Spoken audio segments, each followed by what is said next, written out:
Hello friends, यहाँ पर जो है अभी एक पर्सन को नया जीएसटी नंबर लेना था। उन्होंने पूछा कि सर यहाँ पर जीएसटी में कंपोजिशन रजिस्ट्रेशन लें या फिर नॉर्मल रजिस्ट्रेशन ले लें और दोनों में यहाँ पर जो है लगभग कितना खर्चा आएगा, कितने रिटर्न यहाँ पर फाइल होगी। इस बात को ध्यान से समझिएगा।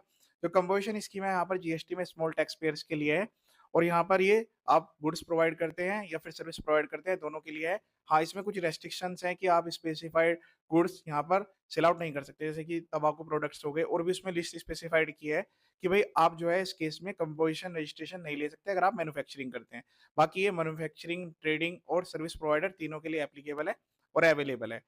यहाँ पर जो है इसके रिगार्डिंग जो लिमिट है वो ये देखी जाती है कि भाई आपकी जो है साल में 1.5 सीआर यानी कि 1.5 करोड़ तक की अगर टर्नओवर है तो आप इसके लिए एलिजिबल है।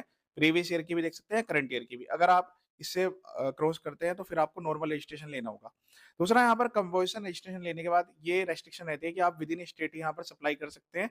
अगर आप दूसरे स्टेट में सप्लाई करना चाहते हैं तो उस केस में आपको नॉर्मल रजिस्ट्रेशन ही लेना होगा, क्योंकि जब आप कंपोजिशन रजिस्ट्रेशन ले लेते हैं तो उस केस में आपको जीएसटी में क्वार्टरली स्टेटमेंट फाइल करनी होती है, चालान कम स्टेटमेंट।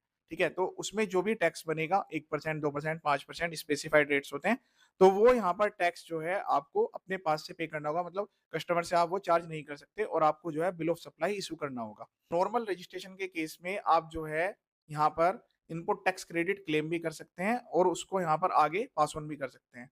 मतलब आपने जब जीएसटी नंबर लिया और उसमें आपने नॉर्मल रजिस्ट्रेशन ले लिया, तो उस केस में आपको जो है यहाँ पर मंथली रिटर्न फाइल करने की रिक्वायरमेंट आएगी, जीएसटीआर 1 3B, या फिर आप जो है क्यूआरएमपी स्कीम भी ऑप्ट कर सकते हैं। उसमें भी पेमेंट तो आपको मंथली करनी होगी, लेकिन आप जो है यहाँ पर जीएसटीआर 3B क्वार्टरली फाइल कर पाएंगे और जो जीएसटीआर 1 है वो आपको क्वार्टरली फाइल करने की मिलेगी, लेकिन साथ में आपको जो आईएफएफ है वो यहाँ पर मंथली फाइल करनी होगी अगर आपकी बी2बी सप्लाई है। तो अब यहाँ पर ये खुद से आप डिसाइड करेंगे कि आपका जो कस्टमर है उसका नेचर किस टाइप का है। मतलब यहाँ पर आपको जो है, अगर आपके पास रिटेल बिज़नेस ज़्यादा है कि एक कस्टमर आया और उसने जो है आपसे सामान लिया, उसको इनपुट टैक्स क्रेडिट से कोई लेना-देना नहीं है, वो अल्टीमेट कंज्यूमर है, तो आप यहाँ पर कंपोज़िशन स्कीम भी ले सकते हैं। या फिर आपका कस्टमर इस टाइप का है कि भई वो यहाँ पर आपसे सामान खरीदता है और उसका इनपुट टैक्स क्रेडिट क्लेम करता है, तो उसको यहाँ पर फिर आपको जीएसटी में टैक्स इनवॉइस इश्यू करना होगा और यहाँ पर आपको नॉर्मल ही रजिस्ट्रेशन लेना होगा। रजिस्ट्रेशन लेने के बाद इसके रिटर्न कंप्लायंस कंप्लीट करने होते हैं। आपको जो है, अगर कंपोजिशन की बात करें तो जीएसटीआर 4 एनुअल रिटर्न वो सबके लिए मैंडेटरी है, लेकिन जीएसटीआर 9 जो कि नॉर्मल डीलर के लिए तभी मैंडेटरी है।